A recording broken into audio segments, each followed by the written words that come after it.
So everybody, welcome to our. This is we're gonna take a page out of Joe Budden's book and name this podcast later because we don't have a name for it. Not yet. Yeah, not yet. So this is our first episode, so bear with us.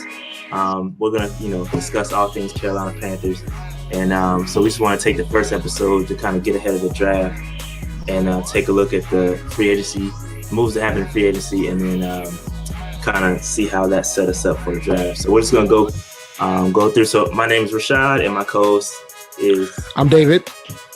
So we're gonna we've been long time Carolina Panthers fans, and we just kind of wanted to take this to another level, and we kind of debate all the time anyway, so we might as well just go ahead and record it and see what we can get out of it. So with Steve, this was funny because like Steve would talk trash, and I talk trash to Steve, but like I can't be like, oh, I done did you up, because ain't nobody locking Steve up like that. You know what I'm saying? Only a selected few that had his number. You know what I'm saying? And I wasn't one of them. So like when he started talking hard, like and I couldn't go say, okay, cool, I'm gonna go lock you up. I just say, let's just fight. I don't want to talk no more. Let's scrap right now. I'll win that battle. One-on-ones, I know I ain't gonna win, so let's just fight right there. You got the hands, dog. Yeah, hey, let's just scrap, dog, because I can't talk with you. You too good. Like, yeah, that is funny. That's funny. Hey, that's what's up, man. We'd be cool. I had to resort to that because, like, you couldn't say nothing to Steve. Steve's pretty. That dude was real, man. It was unreal. That's funny. So Chris, you remember when we signed C.J. Henderson last year? Yes, sir. And you remember we threw him out there against I think Dallas? Yes, sir. We just signed him that same week. Why can't we do the same thing for Chanel? I agree with you. Right. I feel like you draw him up a couple of plays. He doesn't have to know the entire playbook. Right. Give him some special plays that give him the ball out the backfield. He can run the football like a running back. I want to see that. He's built like DJ Moore. Yeah. Give him some special plays just like DJ Moore. I feel like he's a great player, and I feel like you need to utilize him. Okay. And then the other one.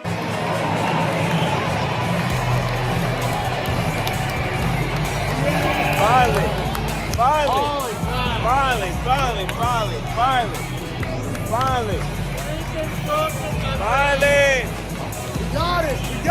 We got one, baby. Finally.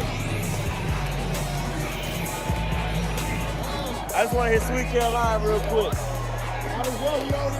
When they gonna play Sweet? We ain't heard that in the whole year.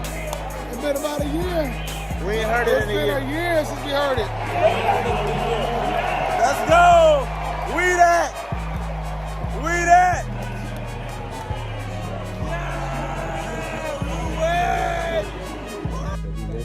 Y'all the motherfuckers that be talking on YouTube talking shit. Me? Who?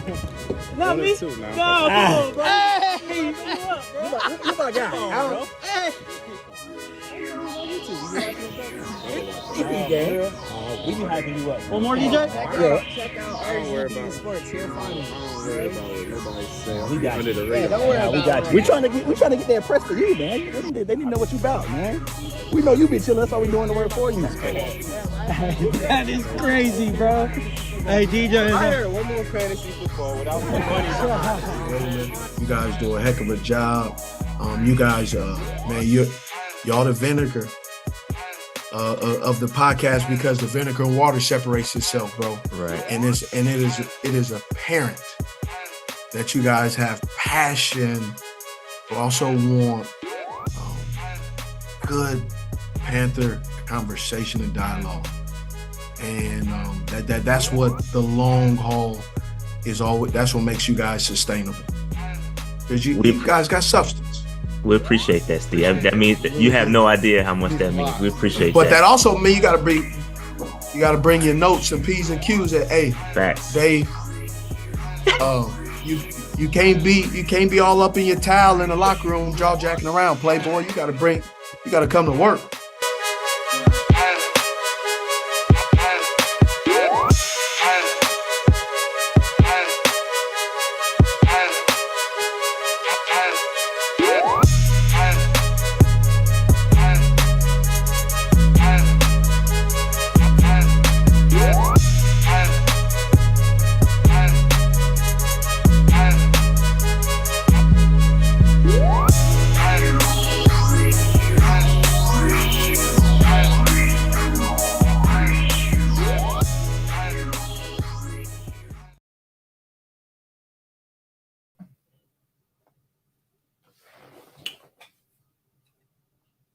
You're muted. All right, yeah, can you hear me okay now? My bad.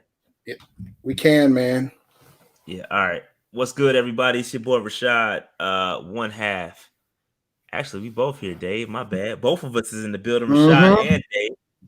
You out here and trying Dave. to kick me out now, right here. Nah, First, my you forget bad. to put me in the shot. Then you forget to talk. You talking to yourself.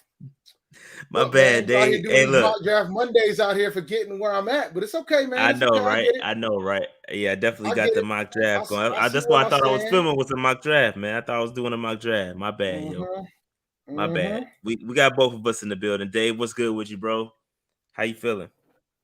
I'm feeling good, man. Feeling good, man. After a win, not having to be stressed out on a Sunday, can't complain. Yeah, it felt great. That extra one bit. The extra time to like sit back and relax off of a victory. We didn't have to, it was real chill. I enjoyed the Thursday night games, man. I really do. It's good times over here, man. Oh yeah, no doubt, no question. I'm out here. I'm just out here. I'm looking for my Monday night miracle. Folks on Twitter saw what I needed. I've realized that I'm not going to get it, so I've already accepted my L. But it is what it is. Yeah, bro. I am sober. What are y'all talking about in the chat? Yo, your boy sober is I don't know what, man. What you talking about? It's all good. It's all good. Dave, on the other hand, Dave, you see what Dave got in his hand. I'm good. They want to see your hat, Dave. Show them the hat, Dave.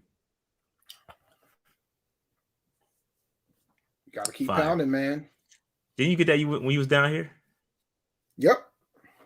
You got it at the game. Yep. They got the joints in there. Yep. I got this one and I got a blue one. I wasn't going to buy the jerseys. Yeah, because nobody really safe at it. Well, everybody good now. It's going in the future. You never know what it's going to be like it down the road. You know what I'm saying? Everybody getting traded. Everybody got the Christian McCaffrey jerseys. Is pissed. But it is what it is. It is what it is. All right, hey Dave, low key, it's a lot to talk about. But what did you do this weekend? Like you ain't do nothing? Did you watch? Did you indulge some other games? Well, first off, I want to wish a happy Veterans Day. Veterans Day was Friday. For those who serve, and the lights are killing me today. I got to fix that. So for those who serve, I will wish happy Veterans Day to all you guys, keeping our freedoms free. But, I watched some FCS sports. A&T got another W, playing for the Big South Championship next week at noon. Down at Gardner Webb, so it should be a good game next week. So yeah, man. Try to catch some Division II football. Benedict College, shout out to Benedict College in Columbia, South Carolina. They went undefeated, won the SIAC championship. They got the number 1 seed in their region. Got a legitimate shot to do some damage in the playoffs. So good stuff. Good stuff.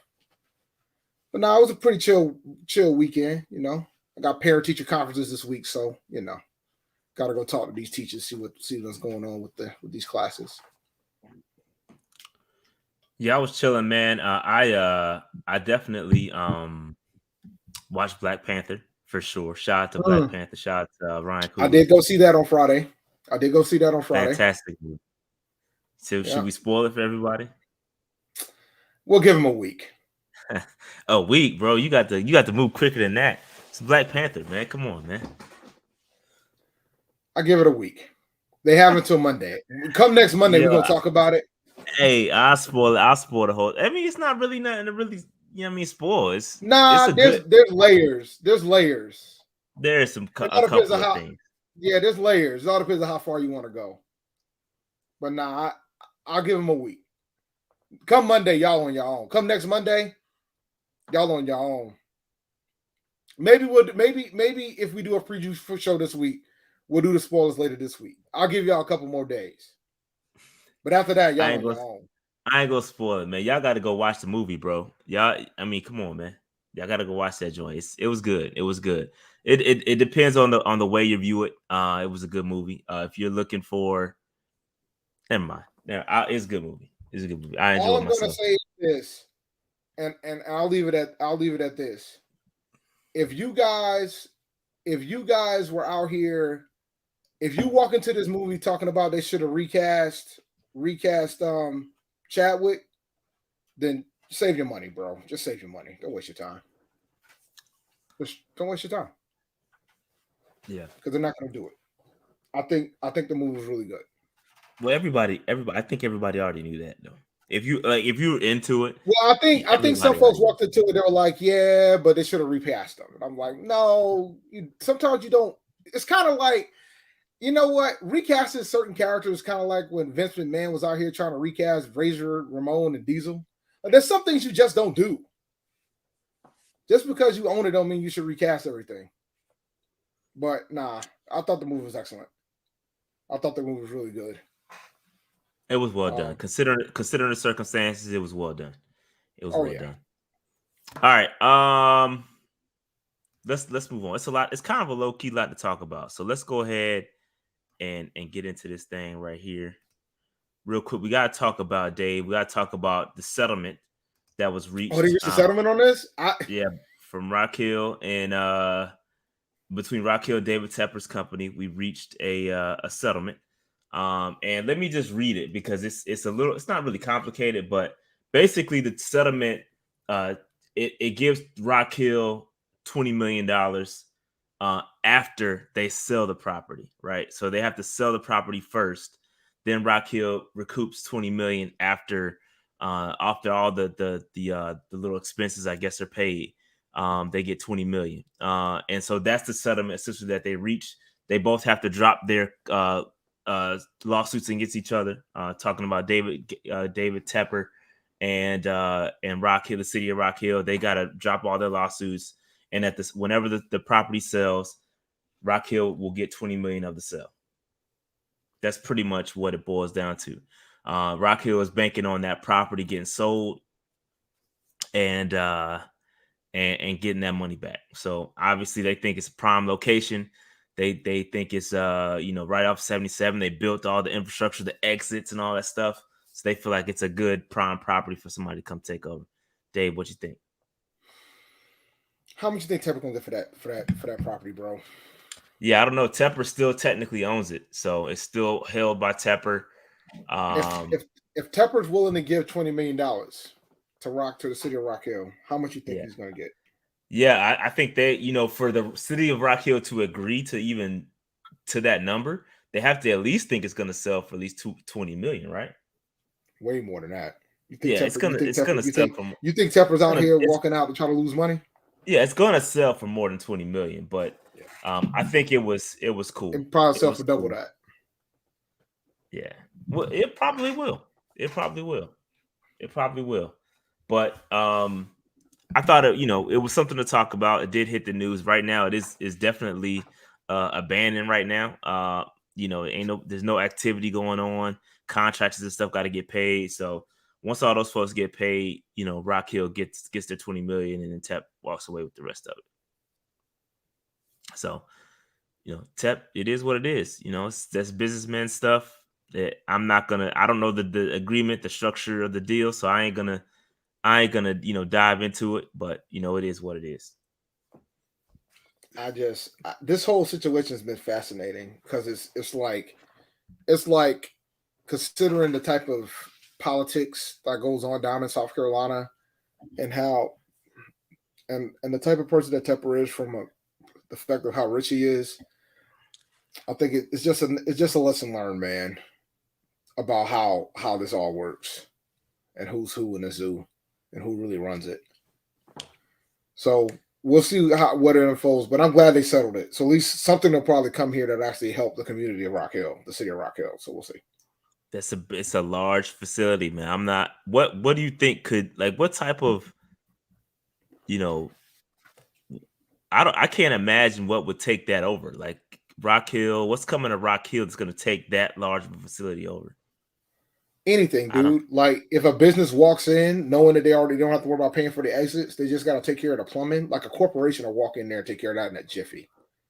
Like on Amazon or a company that just wants to do something, it'll probably be easy money for them. It'll just be a drop in a bucket for them, and everybody will be happy. Amazon, yeah, you're right. Amazon. I was just trying to imagine that earlier. I'm like, what company would go in there and buy that? And Apple. Apple. It is right off. It is right off the highway. It's right off the highway, bro. Apple with South Carolina's taxes, even like business taxes aside, Apple could walk up in there and just be like, "Yo, we need another storage house, another data lab or something like that," and just set up the plumbing. They're already setting up shop in North Carolina. They'll have another one in South Carolina. Bong, done. A tech company will take that right fast. Yeah. They're not gonna have a problem. No, you're right. You're right. All right, that's pretty much what I want to talk about regards to Rock Hill and David Tepper and all that. That's moving along. They want to get it over with quick, so they're gonna put it up. So now the question I got, is, so now this practice, that's supposed to be the big practice facility. So now what? What do they do now? Are they just gonna roll with? Are they gonna just roll with it in Charlotte? Yeah, I think they're gonna be looking to kind of move everything into Charlotte. You know, they bought that area, the tailgate area. They bought that up. That's right across the street from the bank. So I don't know if they were going to use that for like a game day experience type thing. But then you got the Charlotte and Pipe Foundry right across the street as well. I think there's a lot of options for Tepper and company if they want to keep it in Carolina. There's tons of land out in like Kannapolis, Concord, stuff like that. If they wanted to come up this way, it's there's options. There's options for sure. They're gonna be the North Carolina Panthers in no time, man. All they gotta do is get out of Walker at this point. And listen, but they tried. Tepper can at least say, "Yo, I tried." So he got that in his back pocket at this point. Yep. I'm sure North Carolina's gonna give him anything he wants to keep it here and to keep Panthers here. So it is what it is. Tell you something. They just looks like they might lose the ACC. They already lost some. There's other cities other than Charlotte that'd be willing to take pieces of that puzzle too. But I don't know how far Tepper's willing to go. Yeah. I know the city where our alma mater lives is looking to fill some voids because they lost the ACC tournament. So yeah. So we'll see. Stay tuned. All right, let's move on. All right, so injury updates, Dave. Steve Brooks spoke to the media today, and we got a lot of injuries. So Giovanni Ricci is going to be out with a neck injury. Matt Ioannidis is also going to be out this Thursday with a calf injury. PJ Walker, Dave. PJ Walker, crazy because right after the game, Wilkes pretty much named him as the Week 11 starter, and then today comes out and says, "Oh, he got a high ankle sprain." So, I don't know if he woke up the next morning and was like, "Nah, this ain't feeling right." He did get rolled up on. I know a lot of people are talking about the turf, but the turf really didn't have nothing to do with his particular injury. He just got rolled up on.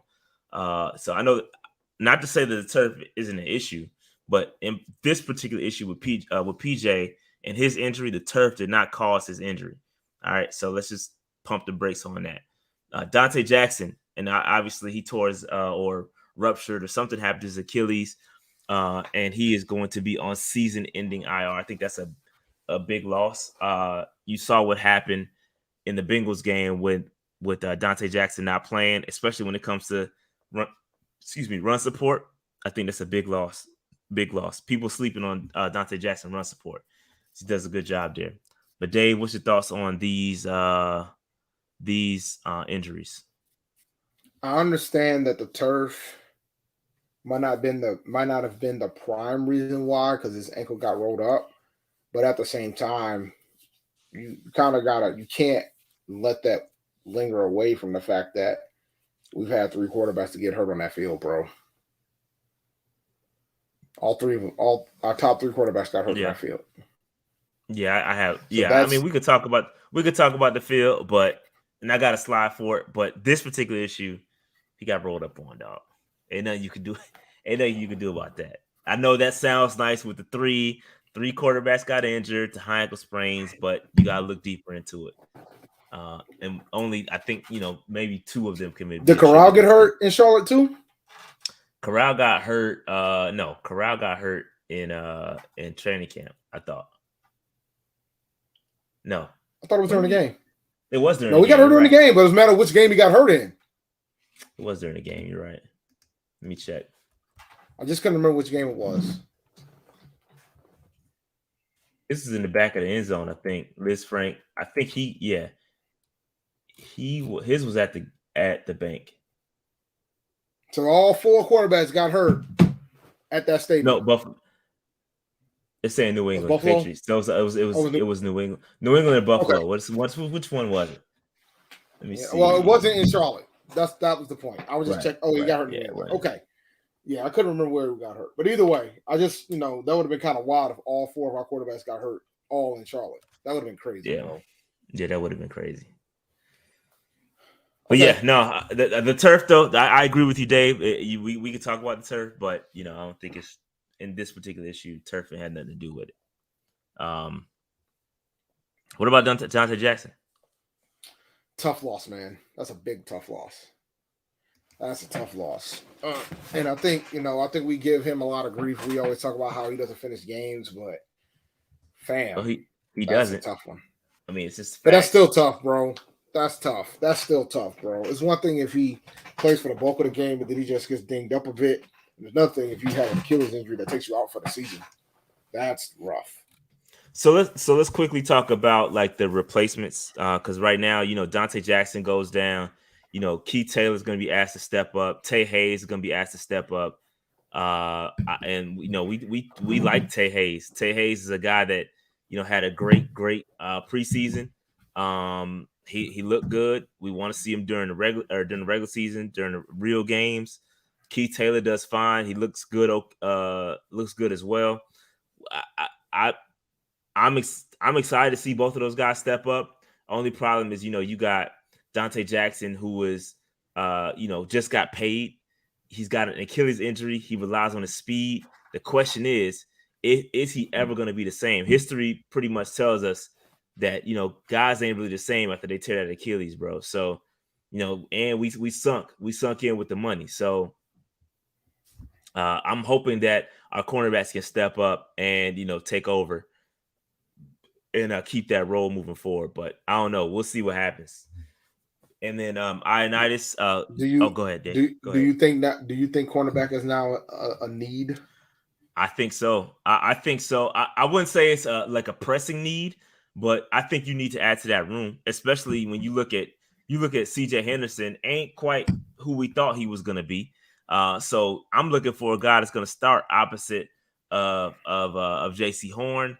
And play outside a lot more, so I absolutely think it's good. Damn, Dave, what you doing over there?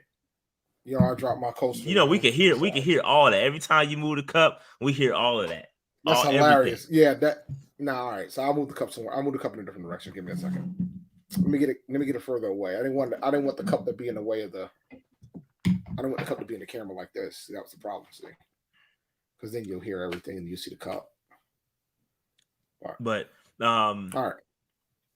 But now I think I think it does become a need in the draft, though. I do think so for sure. I think you got to look at one potentially taking one fourth, maybe third or fourth round. We'll see, but I don't know.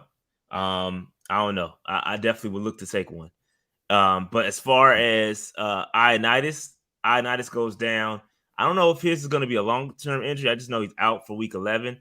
And Davion Nixon is going to be asked to step up. And I think he's already been named the starter coming in to week 11, which is going to be a extremely tough matchup for him going up against that Ravens, run offense. It's going to be tough. So we got to see. it. McCall also going to get some more playing time as well. But man, that's a tough matchup. Tough matchup to have your.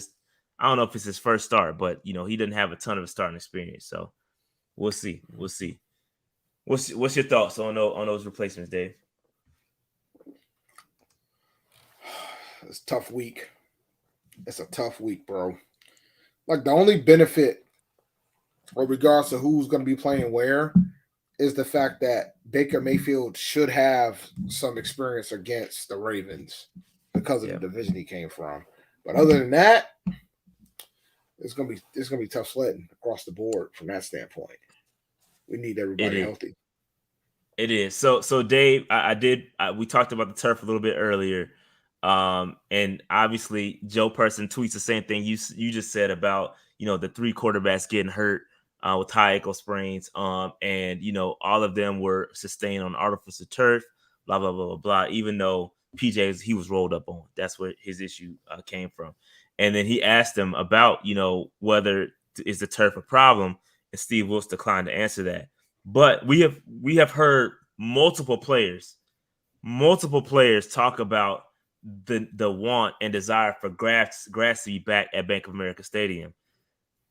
Because we know, that turf, I walked on the turf. I walked on it during when they first put it in, and we went to the game. I went to the fantasy football thing, and it has it's zero give, bro. It's there. You hit that joint, it's like falling on a rock. So your legs can't. You plant the wrong way, it's a wrap.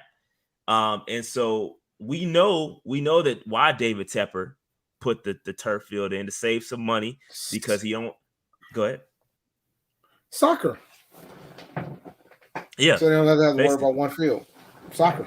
Yeah. So that essentially is going to save him some money, because you got the soccer team, and then you have you got the concerts and all that stuff. You bring all that equipment, changing out stuff is going to tear the field up. So from a financial perspective, that's why the turf field was put in. But at the sake of what perturbed me, even though we talked about this when it happened, was that when the soccer team came from Europe, and they was like, we ain't playing unless the field is grass. You made that change for them. But, when it comes to your prized possession in the Carolina Panthers, you don't want to do that for your players. I don't know. But we've heard Shaq Thompson say something about the grass. We've heard DJ Moore now said something about the grass. I just think it's crazy that, all these guys going down with injuries. And it's not just us, right? It's other teams in the league as well to have turf fields, and it's not a good look. A lot of players across the league are petitioning for grass back in these stadiums. Dave, what say you? I think it should be grass, and it's funny you say that, because I had a debate about college sports, because more and more college football teams are utilizing more turf than grass, and I keep saying, I rather, because I know even at A&T they would talk about how the grass looks. I'm like, I'd rather have grass because it's safer for the players. And the statistics show that grass has less injuries than turf does, particularly on the major injury side of the fence. But what it boils down to is, the fact that we did have 3 quarterbacks injured, that is problematic. Even though PJ Walker, it was a rolled up type of situation. Baker and Sam both got hurt on those turf fields, and like, you're talking about risking careers. Mm-hmm. So then we're talking, and then like, it's not even just that. We're not even talking about Dante's injury that just happened. No, yeah, I was just gonna say that. Yeah, it's a great point. Like, we just paid this man. We just paid this man this big contract that he did deserve, and now his career. Like, we just talked about what happens when you have if it's a torn Achilles. They didn't really say what type of Achilles injury it was. Yeah, they didn't go into detail. It didn't go into detail. So if it's a torn Achilles, and that's a big if it's a torn Achilles, it is torn. It is torn. Confirmed. Torn. That could change. He might not be he might not be the same. Yeah, like the history has shown us that these Achilles injuries are not a game, bro. These guys are not the same after these Achilles injuries. They not, and especially with a guy like him that is reliant upon that speed, bro. It's depending on speed. He might not be the same guy ever again, bro. And I'm not trying to wish that upon him. I'm just stating reality. Like, this is just the truth. So I'm not trying to. I don't want to wish anything upon Don. I know I joke about him being hurt all the time. It's just facts, and the facts are that these guys aren't really the same. This is a different sport, fam. This is a different sport. Football is different from basketball, my G. I can't say that they're the same. I don't know. Kevin Durant is a unicorn. Like, Just like if LeBron tore, just like Kobe tore his Achilles too, and he came back and became Kobe. Like, there's some folks that can just come back from it. I mean, shit. TD tore his ACL 3 times. You know what I'm saying? So, like, you know, some folks can come back for certain things. Shout out to Red Boy for the super chat. Yeah, go ahead and read that, Dave. Yeah, what up, fellas? Question. JC has been balling, but they don't allow him to travel with the wide receiver 1. Why is that? Corner definitely in need now. # keep comment. It's based on the scheme, man. Like, you know, Steve Wilkes comes from the line of Rivera. They tend to play more zone than man in the Rivera scheme. So they tend to blitz more and play more zone. They don't really man up too much in a Rivera scheme, so to speak. So that's what it boils down to. That's why. Could he play man? Absolutely. And I think he occasionally gets more opportunity to do so, but the base tends to be more of a zone scheme than a man scheme. Yeah, I was trying to find a list of guys that returned back from ACL. Steve Smith tore his Achilles. Excuse me, Achilles. Steve Smith Sr. tore his Achilles. Yeah, he did. That's why he came back. Because that was supposed to be his last season in Baltimore. But when he tore his Achilles, he made the decision to come back. And he still had a pretty damn good year coming back. You know, so, I mean, you can come back and still ball. But, you know, it depends. Derrick Rose came back. But Derrick Rose was never the same guy after he tore his Achilles. Yeah, he wasn't. That's a fact. He was not the same guy. He was not MVP Derrick Rose after he tore his Achilles. So, yeah, that can change people. Yep, yeah, Sherman was done. Adrian Peterson made it back and did okay for a little while, but some player, it all depends on the player, man. Some cats are Wolverines, some aren't. Yeah, shout out to Red Boy for this super chat. Appreciate that. But yeah, I don't know about JC shadowing. I don't know why they don't do it more often. I don't have an answer to that question, bro, because I'm pounding the table for it too. I think he should just shadow whoever. I got an interesting stat about JC. I think I tweeted out the other day that he's like the least targeted cornerback in the NFL, with guys that have over 270 targets. 270 coverage plays. He's only been targeted like 20 sometimes, which is crazy. It's crazy. Like, people not looking his way. So why not deploy him out there and you know, put him on the wide receiver 1. I don't have the answer to that, bro. I really don't. I wish I could sit up here and give you a reason. I would be lying, and I would be making something up. I don't know. All right, let's move on. Baker's back, Dave. So we found out today, obviously, that PJ Walker is not going to be playing, and Baker is back. Is it time for retribution, Dave? What are your thoughts on Baker returning and being the starter again?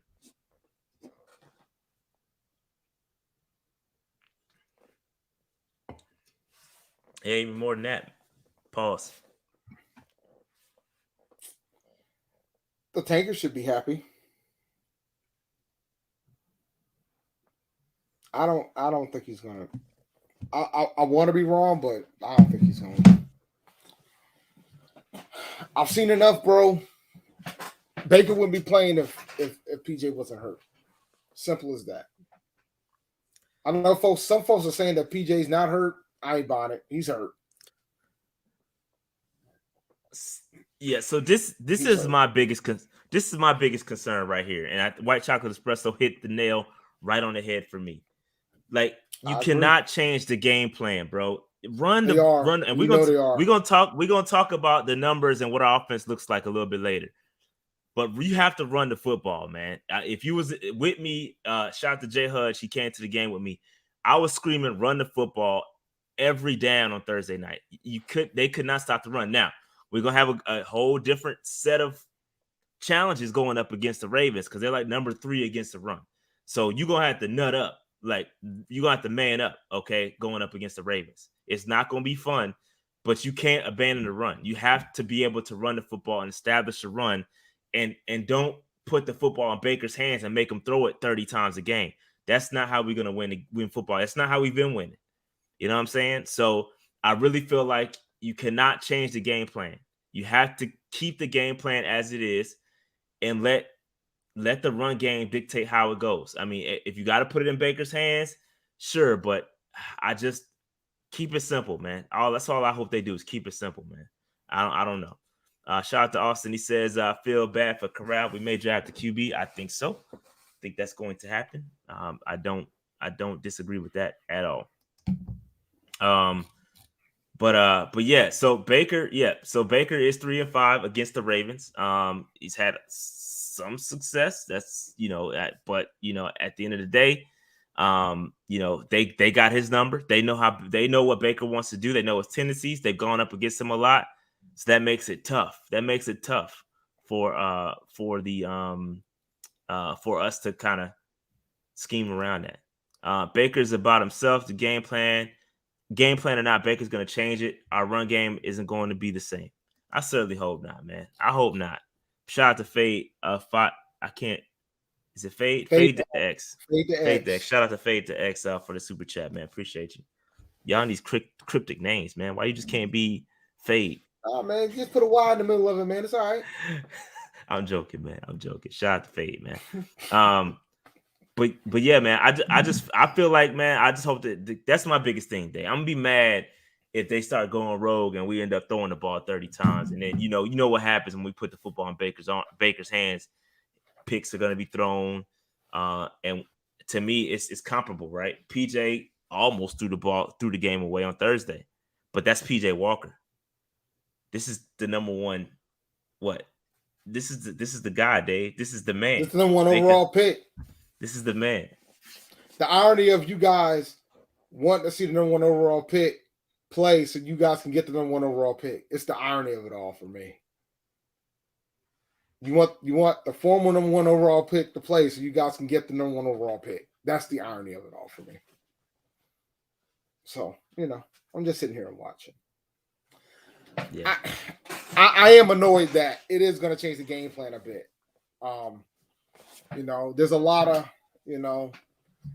of things that I can't trust anymore if he's starting because he's not accurate as a quarterback. He's shown that already. Even with the good offense, even with the decent offensive line, he's shown that this season. He hasn't been able to convince me otherwise. So I'm not happy about it. But it is what it is. I kind of wish if Sam's ready, I can't believe I'm saying this, but if Sam's ready, I think I would rather see Sam. A lot of people are saying that, man. I've seen countless people say, "Yo, we gotta put Sam out there," but I don't know. I don't know, man. It's like a damn if you do, damn if you don't at this point. To be honest with you,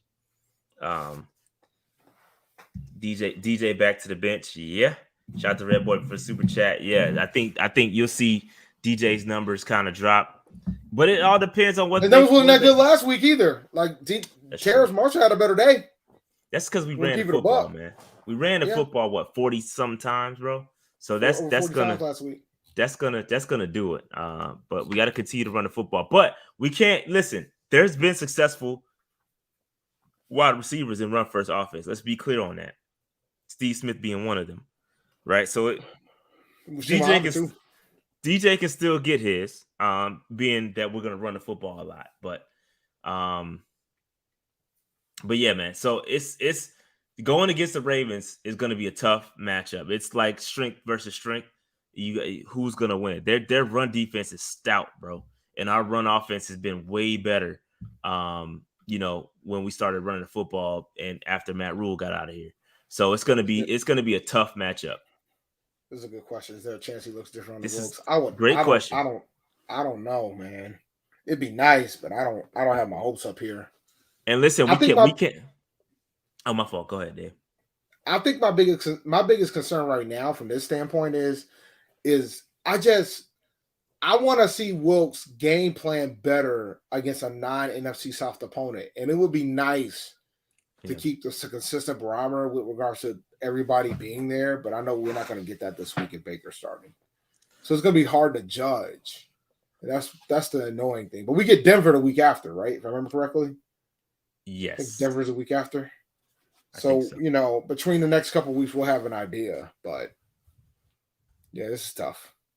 I think it might be Seattle Day. Or Seattle.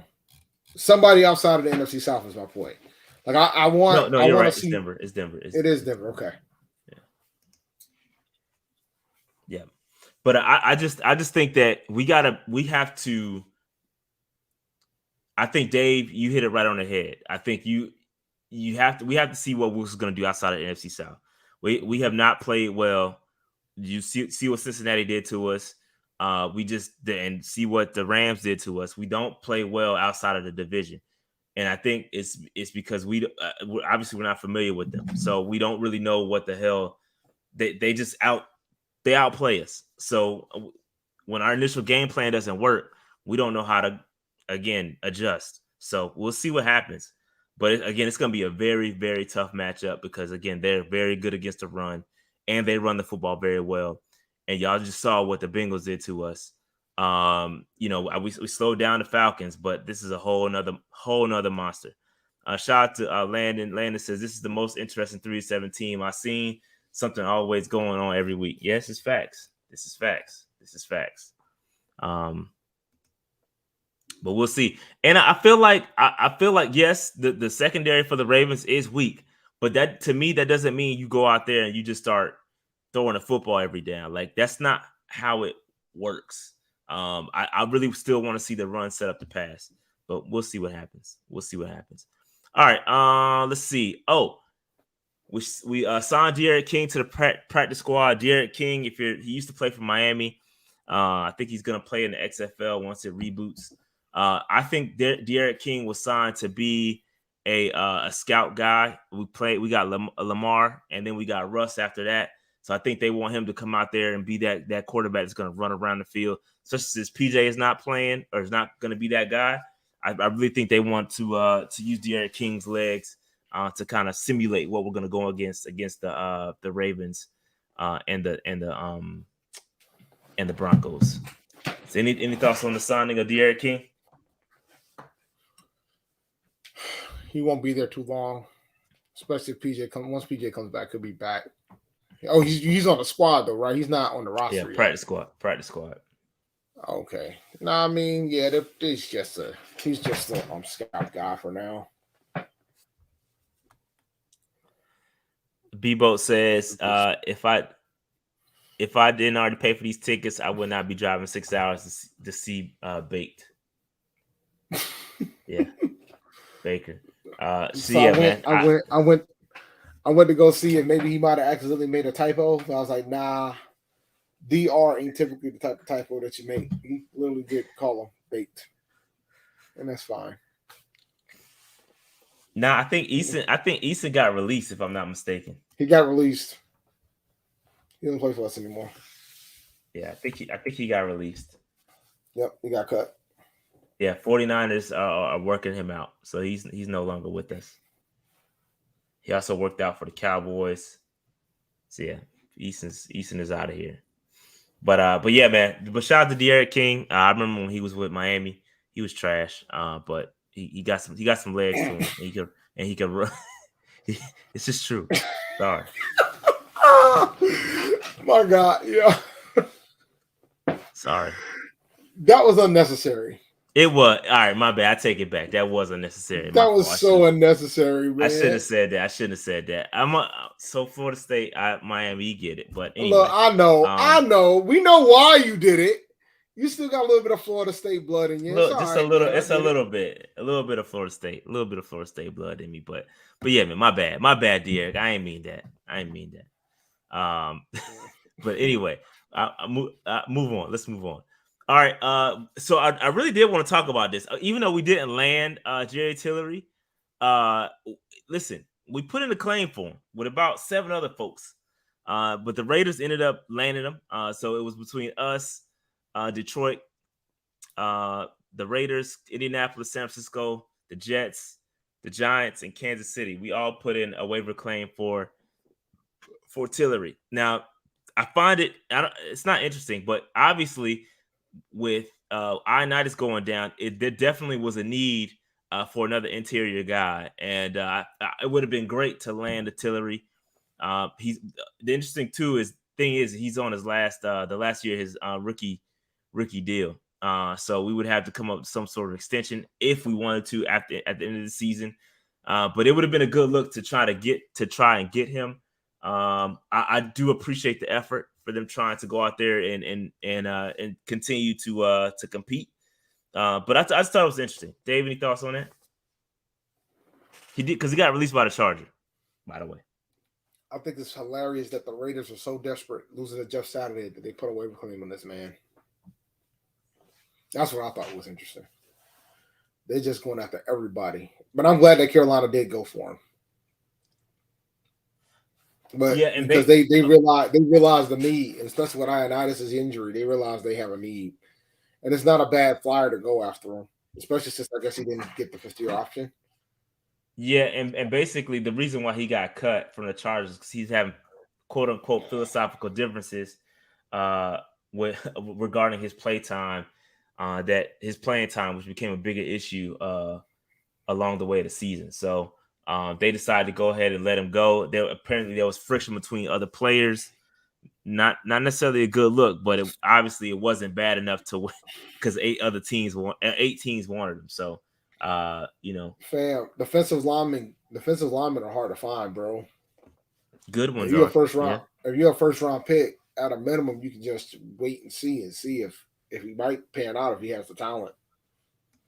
So it's worth the risk. And worst case scenario, if he doesn't work out, you just don't re-sign him. Yeah, and this is true. He does have a 5th-year option, but it would have been too late. Oh, he's got more time left on his deal. I thought this was the last year. This is the last year of his rookie deal.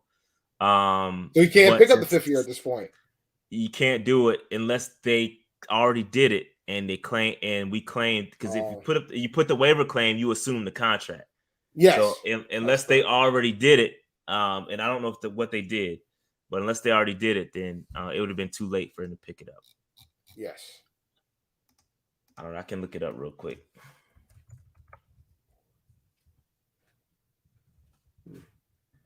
See. No, it was declined, so it would have been too late. They declined his 5th year. Okay. So it would have been too late to pick it up. Yep. All right. So any more thoughts on Tillery? I just thought it was interesting. I appreciate the effort. Yeah. Makes sense. Exactly. That's where I'm at. Exactly. All right. Moving on. We can get into this game. The game by the numbers. Red zone efficiency 50%. Third down efficiency, we're down to about 40%. Got to get better on third down. Pass completions 62%. We only threw the ball 16 times, which is kind of crazy. 10 penalties, a lot of penalties for 89 yards. That's not a good look. Ran the ball 47 times for 232 yards, 4.9 yards per carry. Run defense, we still let them put up a $138. Didn't seem like it. The weather, obviously had an impact on us and them running the football a lot. We dominated time possessions. The first time, I believe, maybe first or second time all season, we've dominated time possessions. Shout out to the Panthers for successfully running the football. Third down defense, solid there, holding them to 27%. We won a turnover battle. Bro, we had almost 30 pressures against Mariota, bro. That's kind of nuts. That's kind of nuts when you think about it. 30 pressures is a lot. Generally, you want to be in the range of about 10. I mean, you give up more than 10, you asking for some trouble. But 30 is kind of crazy. Mariota's running for his life. And we only gave up 3 pressures. So we gave up a sack and 2 hurries. And we also ran 64 plays. So yeah, man. So yeah, it's a good look. But yeah, man. Good. Again, you see green on this, chances are you're gonna have a good day. You're gonna have a good day if you see a lot of green on this. All right. Offensive line. This is what the offensive line looked like. Pretty solid. The interior is all green. Icky and Taylor, they had, rough outs. Icky had a lot of penalties. And so, yeah, I didn't update I did. Yes, I did. So, Icky has a lot of penalties. That's going to drop his grade a little bit. Taylor gave up a sack. And other than that, it was pretty solid day at the office for the offensive line. So, I'm not mad at any of this. I'm not mad at any of this at all. Solid day for the offensive line. Dave, any thoughts on the Great Wall of Carolina? Yeah, I mean, overall they did well. I think they got my guys a little bit too intensely, considering they only gave up 3 pressures total. But overall, the line did well. I can't complain. I mean, they only had to deal with. I think a lot of reason why the numbers might be lower too is because of the fact that they only had 16 attempts. That's true. So every mistake is going to cost them. It's going to be more costly from that standpoint. Yep. Good point. All right. Yeah, let's move on. Again, shout out to the Great Wall of Carolina. Let's keep that thing going. The Great Wall of Carolina. They playing well right now, and I'm happy about it. Shout out to the guys up front doing work. All right, real quick. Shout out to us. If you want to follow us at Panther Nation PC on Twitter, Instagram, TikTok, all that good stuff. YouTube, Panther Nation Podcast. Follow us on all these different places. If you want to support us even further, go to patreon.com/Panther Nation PC. Okay. And Dave, that being said, I'm ready. I'm ready to do the final ticket. Yes, the final ticket giveaway. I'm ready. So again, keep in mind with the Patreon members, MVP, you don't necessarily have to be on the stream to win. I will contact you directly to see if you want to or are able to go to this game. The last game ticket I have is the Steelers game. So that's going to be what week is that? It's 15. Let's confirm this real quick. Yeah, week 15 is going to be December 18th at 1:00. So this is the Steelers game, all right? So if you cannot attend the Steelers game, let's throw it back in the pot for somebody else to get it, all right? So that being said, let me run this thing and see who is going to win this ticket. Let's get it. No cheating. Spinning the wheel. There you go. Shout out to Big O, man. So I'm going to reach out to Big O, or you can reach out to me first and let me know if you are able to go to the game. My other MVP winners, hold tight because he may not accept the ticket or may not be able to go. If not, Dave, should I just pull 3? And then if I can't pull 2 alternates just in case. So let me write him down real quick. Shout out to Big O. And we're live too, so we can just timestamp this bad boy. Yeah, shout out to Big O. I should have removed him, but it's all good. I'm rerunning it again, and I'm gonna pick 3, and I'm gonna go in order. So top dog is number 2 with 4 G's.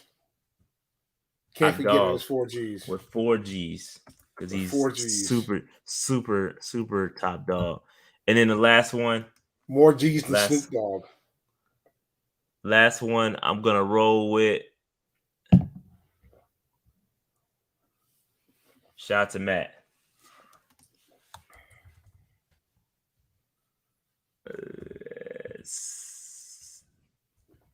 All right. So that's going to be the 3 that I'm rolling with. That's the top 3. If none of them can go, then I will come back next week. If I don't have an answer from any of them by next week, then I'll rerun it. We still got plenty of time for week 15. All right. So for those who are asking about upgrading, we give out a prize every month. It's true. So for MVPs, we give out a prize every month. So just keep that in mind. During the season, we give out the game tickets, but outside of the season, we do give out autograph type of things, helmets, things of that sort. We give out different type of prizes throughout the year. Big facts. Big facts. So yeah, if you want to upgrade, if you want to win something, feel free to hop on in, and you can upgrade at any time. All right. Moving on. Franchise. Shout out to my franchise folks. We appreciate y'all support. And our our free agents. Shout out to the free agents. We have 2 new free agents, Dave, Jacob Williams and Pat. Shout out to both of those folks. And we appreciate y'all support. I appreciate y'all. It better not be Pat Coltrane. Nah, I don't know. No, it's not. I'm just joking. Shout out to Pat Coltrane, man. Shout out to Pat. Appreciate y'all. Appreciate y'all, man. Really, really appreciate y'all support. Yeah, real quick, we will hear a word from Underdog Fantasy. What's going on, guys? This is Dave from PNP, and I'm here to talk to you about Underdog Fantasy. I just want to remind you that's the easiest place to play. There ain't too many places where you can win 20 times your money in the same night, utilizing higher lowers in the pick'em game. And now they have pick'em insurance, where while you won't win the same amount of money that you did before, you can miss one and still bring home some money.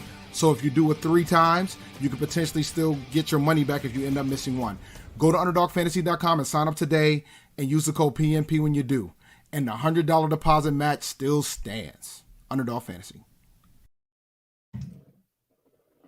Shout out to Underdog, man. They out here making some folks some money with the higher lowers. NFL season is still in full effect. Hopefully, you saw, if you guys saw them pictures with Jalen Hurts and Devonta Smith with the drip. Hopefully, you guys got in before kickoff.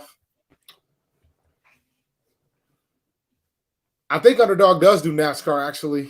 Believe it or not. I believe they actually do NASCAR. I'll have to double check. All right. So let's get into the stock up, stock down real quick, man. Stock up, stock down. Listen. What actually, you know what's interesting about this, about YGM, is that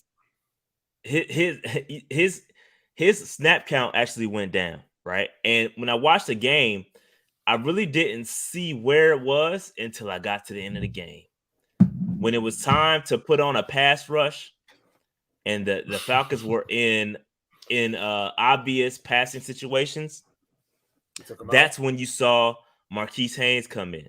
All right. So Marquise Haynes came in and took some of those snaps that were going to go to Yetur Gross-Matos. All right.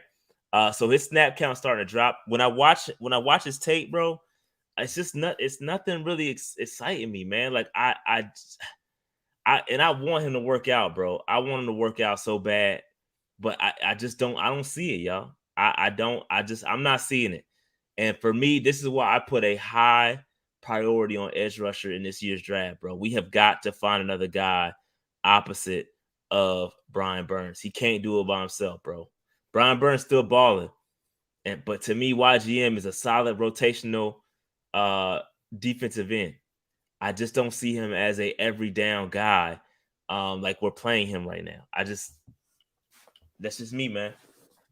That's just me. Dave? Look, man, I'm trying my best to be patient. I am. I really am. And I'm trying my very best to be patient with him because it's his 3rd season. I'm trying to be patient with him. So trying not to express judgment, but I will say, man, it does not look good. It does not look good.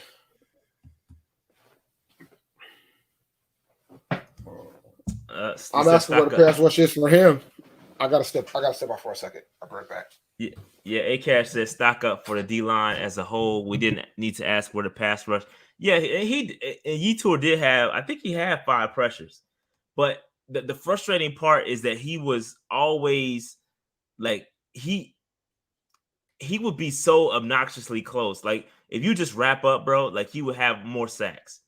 Right? So it's frustrating when you turn on it and he's not getting much push at all. Like in this game, it's just frustrating to watch. If you watch the game and you turn on and you watch 97 like I did, it's just really frustrating to watch, man.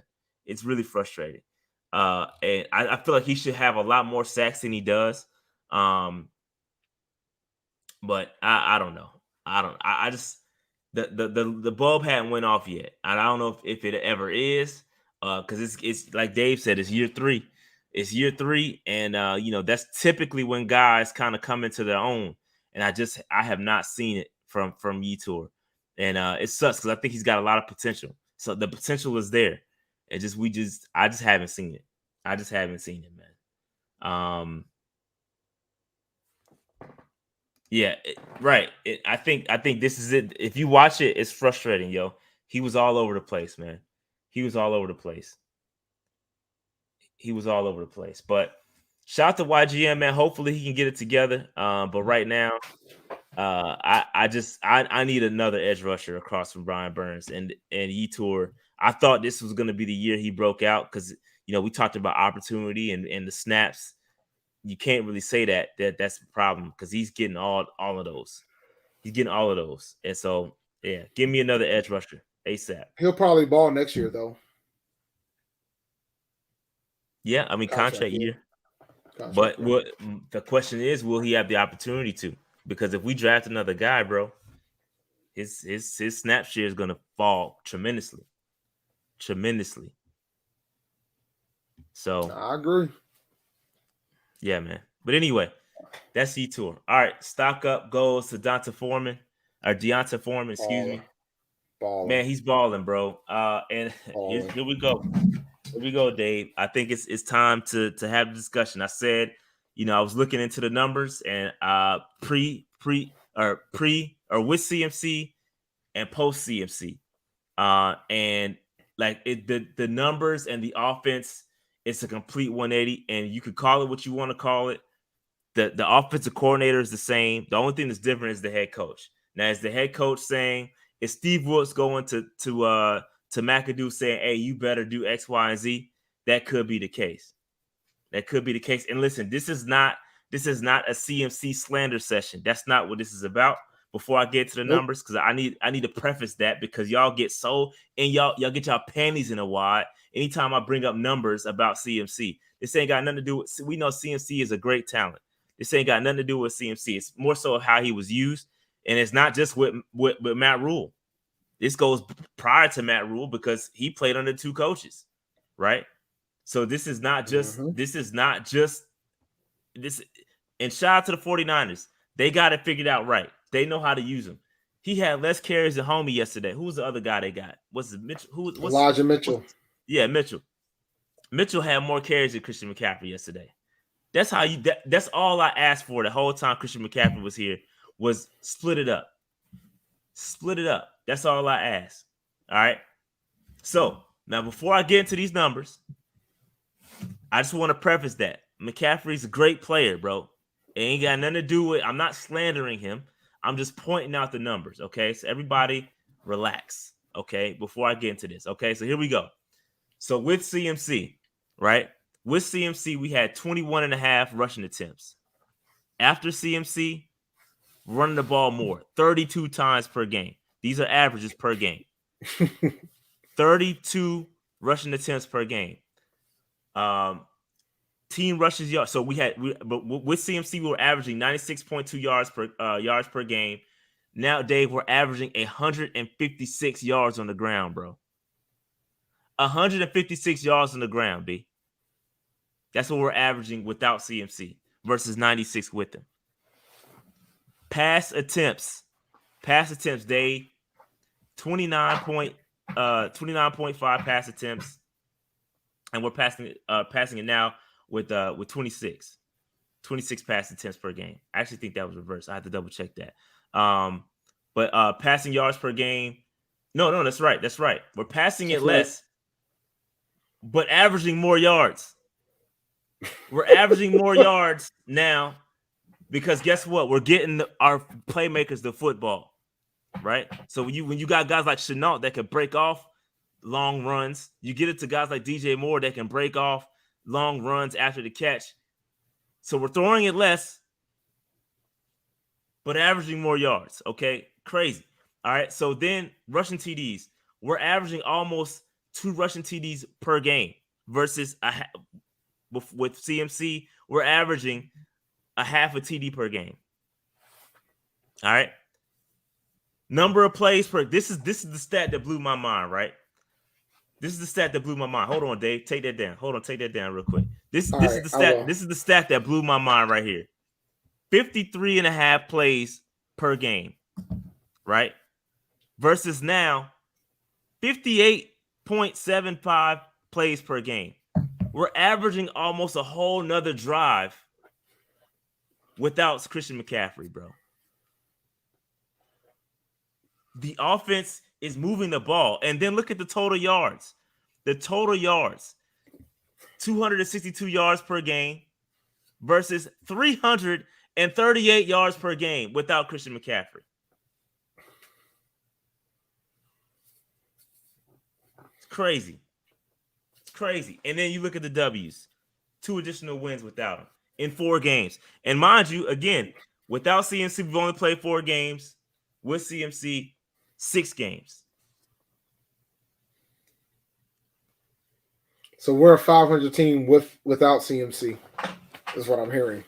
So, and yes, and this is correct. No. Yeah, so this is, and actually we should be 3-1 to be honest with you. The first Atlanta game was robbed from us. The only game we got beat was against the Bengals. Now, I will preface this by saying, yes, we played Atlanta twice, right? That's a fact. They're not a great team. Atlanta's not a great team. Then we destroyed the Bucs too. But the Bucs, look at the Bucs now. Same team. The same team. So you can't discredit us molly-whopping the Bucs. We destroyed the Bucs. We dominated the Bucs, yo. So we would have been 3, and I'm not saying that, and I do want to say this. Coaching, it does matter. I want to know what was McAdoo like, yo, I got CMC, I gotta use him. Like, is that what it was? Like, why is it now that Christian McCaffrey's gone, our offense is more efficient? Like, what I want to know. It wasn't just McAdoo. It's a rhetorical question, but yeah, go ahead, Dave. I don't think folks realize how much power Rule had, and it seems like Rule was more of a micromanager than anything else when he was the head coach here. He wanted control of everything, just like he was a college coach, which is what he is. So he had his hands on everything, bro. And it was obvious that McAdoo kind of didn't have the same type of freedoms that he currently has with Wilkes. Like Wilkes probably told McAdoo, look, man, this is what I expect, but I'm gonna let you do you as long as it stays within this framework. Rule probably is like, look, this is what I want, specifically this. You know what I'm saying? There's a difference. But Dave, this is what blows my mind, right?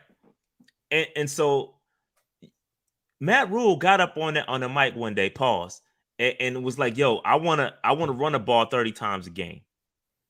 Like he said that. Y'all remember when he said that? I want to run the ball 30 times a game. Mm-hmm.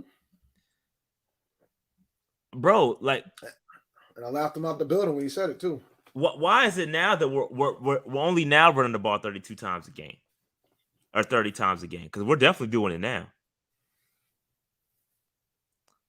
So it's just the actions didn't, and here's another thing too. I want to say this because people get up here and we always say, well, Foreman can't do what Christian McCaffrey does. Foreman can't do what Christian McCaffrey does. Well, let me be the first to say publicly that something that not too many people are willing to say. I got news for y'all. Christian McCaffrey can't do what Foreman does.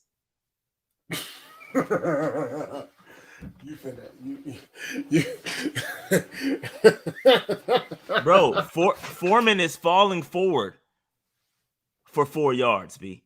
That physical, it's CMC. He's a bigger back. He's not built. He's a bigger back. He's not built to do what Foreman can do when you are a run-first offense. The Carolina Panthers have always been run-first, bro. This is our identity. Mm-hmm. Christian McCaffrey he just physically cannot hold up and run between the tackles like that. You saw it last night when the 49ers tried to run him on 3rd and 2 at the goal line. He couldn't get in. He got in the second time because they caught the defense subbing. Let's be clear. Mm-hmm. And this is not to bash Christian McCaffrey. Listen, there's other ways you can get Christian McCaffrey involved. I'm not trying to bash him. But I hate it when people get up on this thing and we get over analytical. Oh, Christian McCaffrey. Oh, you see what he does on an all-22. Oh, he does this. And he bro, run the football, fam. Don't overcomplicate it, B. We ain't got to overcomplicate it, my G. Run the football. And Foreman is that battering ram. I ain't got to worry about Foreman not getting it on 3rd and 2 at the goal line.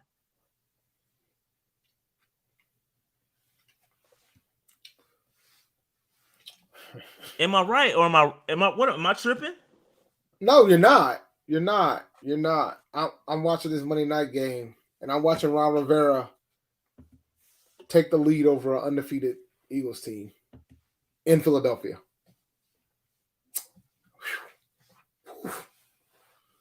And it's the way he's doing it, by the way.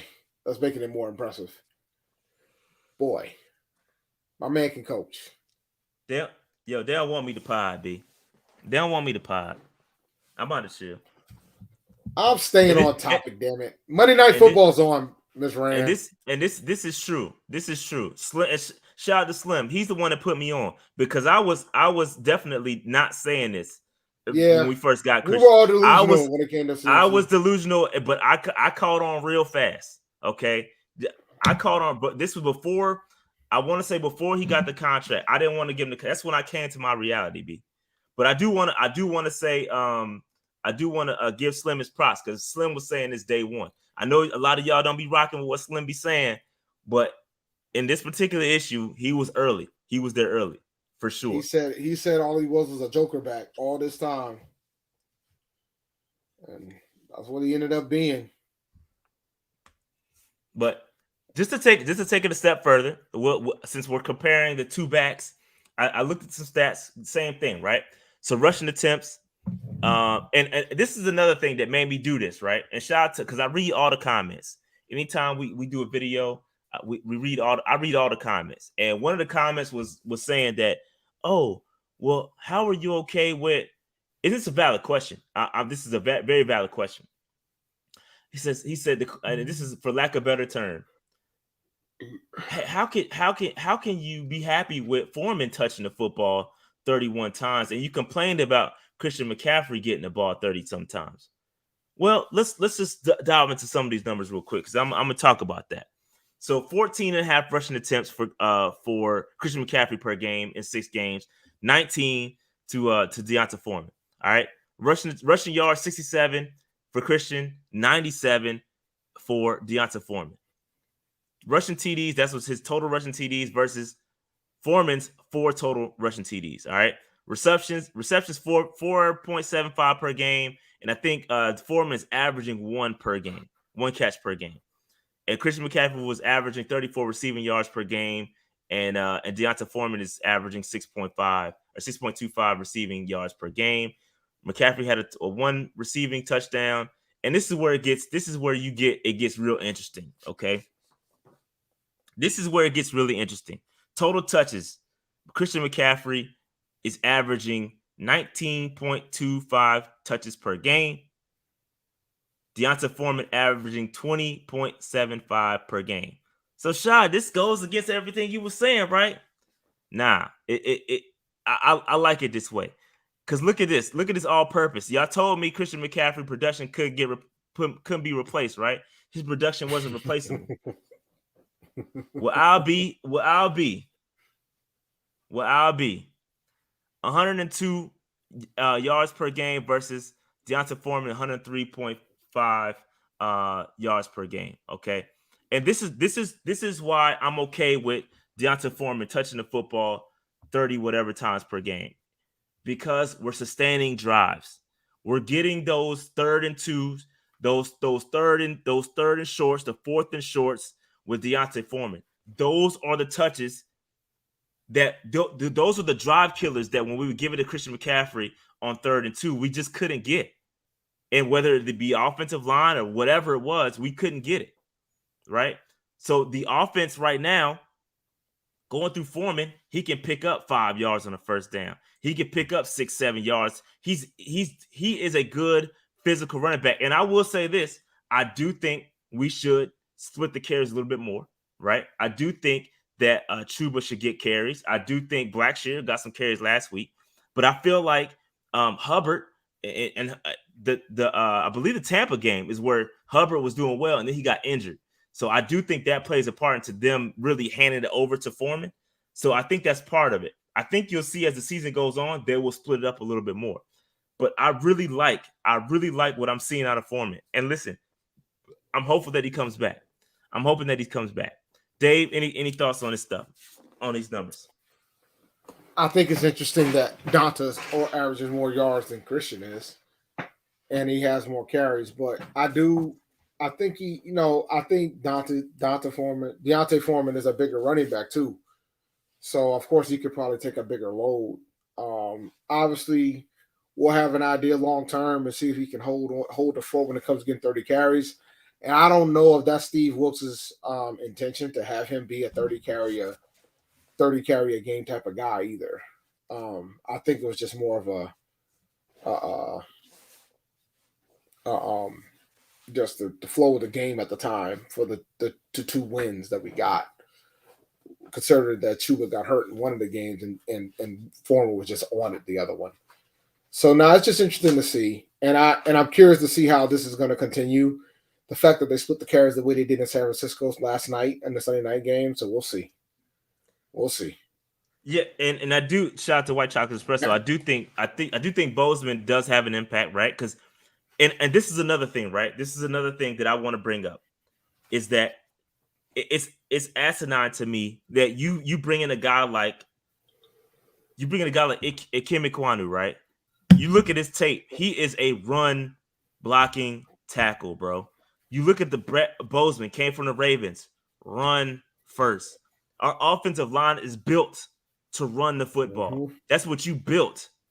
So when you get out and you start finessing and throwing these, doing it doesn't make sense. You have to play to your team's strengths. And now that you got a Deontay Foreman and you got an offensive line that's built to go, now we ready. We ready. I feel like, and again, you gotta have some success against the Ravens, right? You got to be able to do it against good teams. Or against teams outside of the division, excuse me. So I feel like we're on the right path. I don't know if we're gonna re-sign because you got to re-sign Bozeman, you got to re-sign Foreman. Those are two guys. If you want to continue this trend, you got to re-sign both of those guys. But even if you don't get a Foreman, there's other running backs that you can get. There's other guys that you can get that you can again plug and play behind that offensive line. I really think that's I really think that's it's a good look for the Carolina Panthers. But any other thoughts on that, Dave? Yeah, man. This is just when you posted on Twitter earlier today about the date, I was looking forward to see what you saw. And this is interesting, man, because Foreman's been balling, bro. He's been balling. And this is a really good question. I hope we do. I'm just afraid of how much it's going to cost us. I'm thinking if it's like $6 million a year, I would do it in a heartbeat. I just don't know if it's probably gonna cost us in that range, or whether or not the team's gonna be willing to do it. Yeah, I don't think it's gonna cost us nothing crazy. I don't think it's gonna be anything too crazy. But yeah, shout out to Foreman and shout out to the run game, shout out to the coaches. And again, I don't know what the light bulb obviously went on when Christian McCaffrey left. And it's no slight to Christian McCaffrey. It's just he's a different type of back than what it was. Square peg, round hole. You want to run the football 30 times a game, and you have this playmaker, and you feel like you have to use him. And that's what we were pigeonholing ourselves to. Because you felt like you had this guy, he's so good, I got to figure out how to get him the football all the time. I agree, but switch your game. Like, you have to switch your thought process. You can't be a 30-run team with Christian McCaffrey. He can't handle that by himself.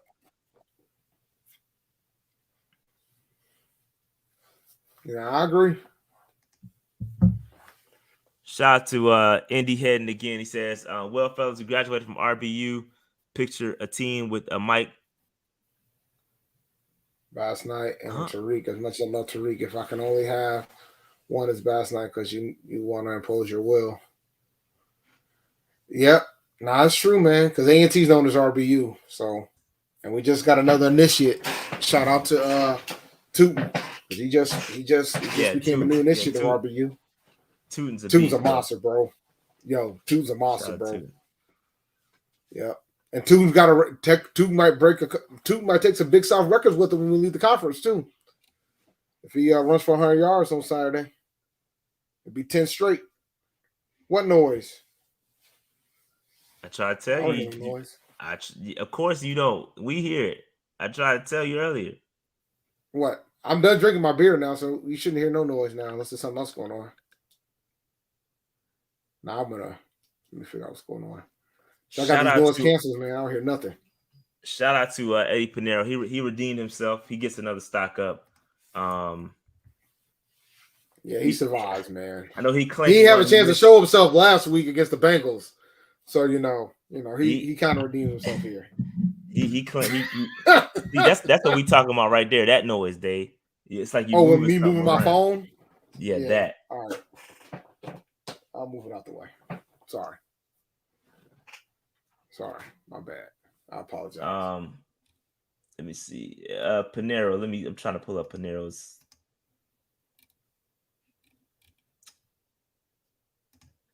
But yeah, man, shout out to Pinero. He definitely came back. I think he still missed one. But it looks like Youngway had the case of the missies instead of Pinero. So he's 4 for 4. Extra points. Youngway missed a couple extra points, if I remember correctly. He did. Youngway missed a couple, but Pinero was 4 of 4 on field goals. Missed 1 extra point. Youngway missed 2 extra points. So Eddie Pinero accounted for 13 points of our 25. Fact. Shout out to Red Boy for the super chat. Fact shot. I love C-Mac, but he held this team back. He does not fit how we play football. Should have traded him when Luke and Cam left. Appreciate the super chat again, Red Boy. I felt like we should have traded CMC when he got the 1,000-yard season. That should have been it. That should have been when we should have done it. We should have done it then. I felt that way then, and I still feel that way. I think we could have gotten way more than what we got for it. But I still think we got more than what we should have. I think we got more than I thought we were going to get. So, but yeah.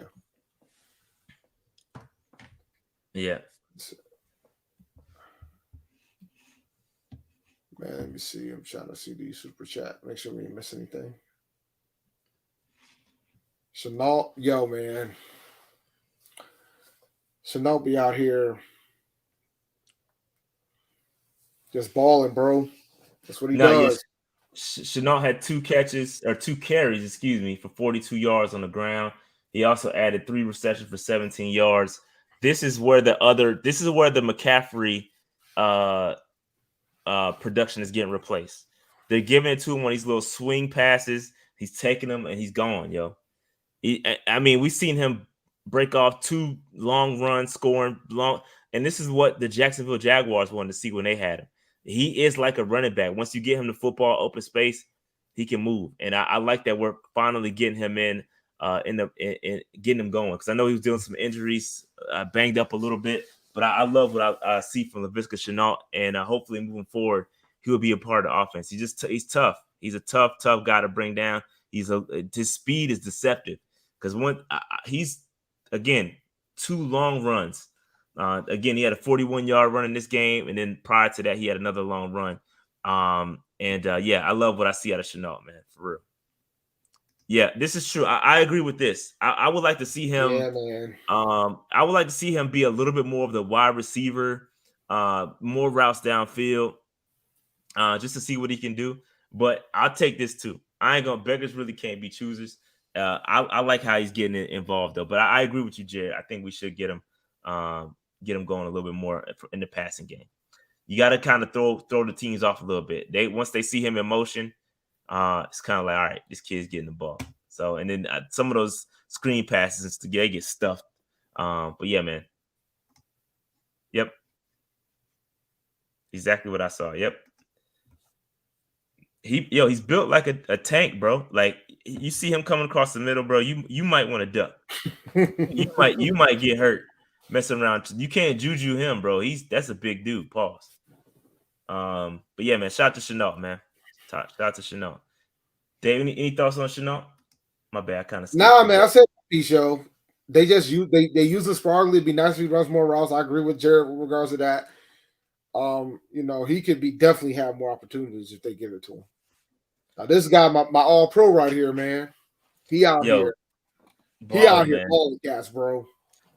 Jared, let me say this. I'm going out. I'm not going out on a limb. This is just a fact. Jared Brown's the best defender we have on our defense. He's the best defensive player we have. His PFF score is 89.5, and This guy's balling, bro. Like he's going nuts right now, man. Let me see. I'm trying to pull up his stats. He had 4 pressures, had 4 hurries. And right now he's only got 1 sack on the season. He's got 19 hurries, 23 total pressures. I mean, the kid is just he's balling out of his mind right now. He's got like he's got like a 25-point jump in his PFF score from last year to this year. It's crazy. Good against the run, good against the pass. You know, last week he had a low score. He was sick. The guy was sick, didn't play in the second half. Bounced back in this game, right back where he left off. This guy, he's great, man. He's great. He's balling right now, linchpin in the defense. Derrick Brown, Brian Burns, and we just need one more edge rusher. And this defensive line is going to be a force to be reckoned with. You want to talk about throwback Panthers football? We get another edge rusher. It's going to be it. It's going to be it. I mean, the kid just throwing guy like he got that one play where he just threw the Falcons guard out the way. He's doing exactly what he did at Auburn. We talked about what we want to see him do all this and throw these guys around, bro. Like, and you see what he did at Auburn. But this is exactly what we wanted to see from him, bro. This is exactly what we wanted to see. He about to get the bag, bro. He about to get the bag. And by the way, I guess I need to go on the record because I have to be consistent, Dave. I know you guys don't know what consistency looks like. I have to give credit to Matt Rule. He was responsible for all personnel. He drafted this guy. I have to give the man credit. I know some people are going to say it's a Hurney pick, but, it could have been a situation where Hurney probably fought for the guy, but Rule still had to give the okay. So, dog, this might have been his best pick because my man out here balling out of his mind. This was his first pick, and this was his best pick. So, no, my man was balling out of his mind, and y'all guys were trying to call that man a bust last year. And I told you, we tried to tell you guys 3 years, bro. This is an excellent question. That's a phenomenal question. This is a great question. KK peaked sooner than he did, though. He did. KK peaked sooner, but you got to give the man 3 years. I got to see a little bit more from Derrick. But I think right now, like if Derrick can continue to do this, what he's doing right now, he's definitely got a higher ceiling than KK for sure. The 1,000%. His ceiling is way higher than KK's was. And you got to see what and KK had Star with him. You know what I'm saying? Go ahead, Dave. Go ahead. Matt Rule had final personnel say in his contract. Marty couldn't draft anybody with him without Rule okaying it. Even if it was a Marty Hurney pick, Rule had to okay it. I think you guys need to understand this. There's a reason why Marty didn't last that long after Rule got hired. It's not an accident, guys. I know how you guys feel about Marty Hurney pre-Rule and post-Rule, but that's the reality of the fact. Rule had final say of all personnel decisions. So you got to give him credit, whether you like him or not. Yeah, so Jared, KK did have 11 sacks, but to me, when I look at interior guys, man, it ain't about the sacks. I'm not really banking everything on sacks for me. It's about disruption. I think Derrick Brown. It's about disruption. He's got. I'm telling you, he ain't there yet. I think he's peaking, and I think right now he's on his way up. We haven't seen the best of Derrick Brown just yet. I think to me, and I'm not just gonna say, oh, he had sacks. He was a better. He had Star with him, bro. He had a tag team partner. Derrick Brown out here doing handicap matches every Saturday. Well, I ain't gonna do Ioannidis like that. Ioannidis is playing well. Let me not do that until this year. Until this year, Derrick Brown was playing doing handicap matches.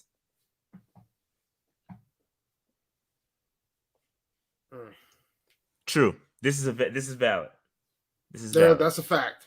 That's a fact. And KK was more, just like he and Jared said this too. KK was more of a pass rushing DT. Derrick Brown ain't that. Derrick's a different type of DT. So All right, but shout out to Derrick Brown, 4 pressures, bringing the heat, just throwing dudes that we have 3 stops, which is a PFF metric. Shout out to Derrick Brown. JC, so just shout out to JC Horn. I think he had another pick in this game, and I said this earlier. I tweeted this the other day. JC Horn, since week 1, he hasn't given up over 25 yards in a game. He's basically quarterbacks aren't throwing his way. He's the least targeted of all cornerbacks that have at least 270 coverage snaps, bro. It's crazy. And I think that's by at least 7 or 8 targets. Bro, it's crazy, bro. What he's doing, shutting down one side of the field, which puts a lot of pressure on the other side, which is going to be CJ Henderson or whoever else. That's why you see CJ Henderson get picked on so much. It ain't because partially because CJ ain't playing the best, but it's because they don't want to throw at JC either. So it's part of that. Yo, JC is really ball. He's him. JC is him, bro. He's him. He's him. And I know we getting in this debate. I see it on Twitter. Dudes is debating about, Justin Fields is playing well. And we should have took Justin Fields and JC is playing well, bro. I was one of those guys. Y'all saw my reaction. It's funny every time the draft come around, I post my reaction of us taking JC Horn over Justin Fields, and I didn't like it.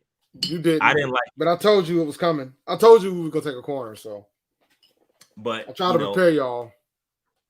So I'm cool with it. I'm cool with having JC Horn. I'm cool. We're gonna get our quarterback at some point. And my Justin thing Fields. has always been this about the pick. You guys keep forgetting who the head coach was. It still was Matt Rule, bro. He would have ruined him. Then y'all would have said Fields sucks. Or y'all would have been like, fire Rule. And then we would have hired a coach that would have ran Fields off.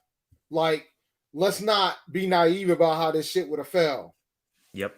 Fields could have ended up being like Corral is right now for us. So, like, let's not do this. Let's not act like how we ain't seen this script before. Like we haven't been fans of this team. Like we haven't seen this script before. Yo, we should be happy for Fields and that he absolutely we should be happy for Fields because truth be told, it could have ended on it for him in Chicago too. It was on that way. It was on that way. But so I'm happy that he turned it around because it doesn't happen like that often.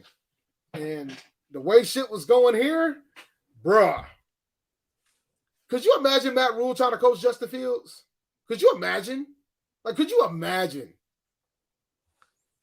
Yeah, technically Nagy did get fired. So, yeah, they're right. There are a couple of people said in the chat. I know. But the thing is, too, the difference, though, is Nagy knew he was a dead man walking. That move was about saving face for both him and the GM. The Fields pick was a save face type of move. Rule would have gave him more time. Rule would have had more time with Fields than Nagy was going to get. Nagy was already on the hot seat before that pick. That was a buying time pick too. Like I don't think it's the same. I don't think it's the same thing as what I'm getting at. I think Chicago was fine, accepting the fact that they were going to hire a coach that's going to be willing to take Fields as the guy. So, my opinion on that. I think it's apple and oranges from that standpoint. Shout out to JC, man. Shout out to JC Horn, man. I'm happy for him, and I'm happy that he's healthy too. That's the biggest thing. I'm cool with having JC Horn, especially going to continue to shut down one side of the field. This is what we wanted him to be. He's turning out to be what we wanted and what we need him to be. Now we just need another cornerback that's going to step up and do what he got to do, the opposite of him. Because right now, they pick it on CJ, they pick it on whoever. I still like Keith Taylor. I think Keith Taylor's playing well. But it is what it is, man. It is what it is. I don't know. This is a good question. With Corral, man, I feel bad for him, bro, because I knew this was going to happen as soon as we picked him up. You get a head coach that's going to be fired. Now you bring in a new head coach that may or may not want to work with you.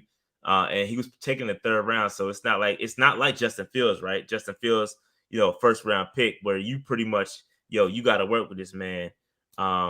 It's not like that.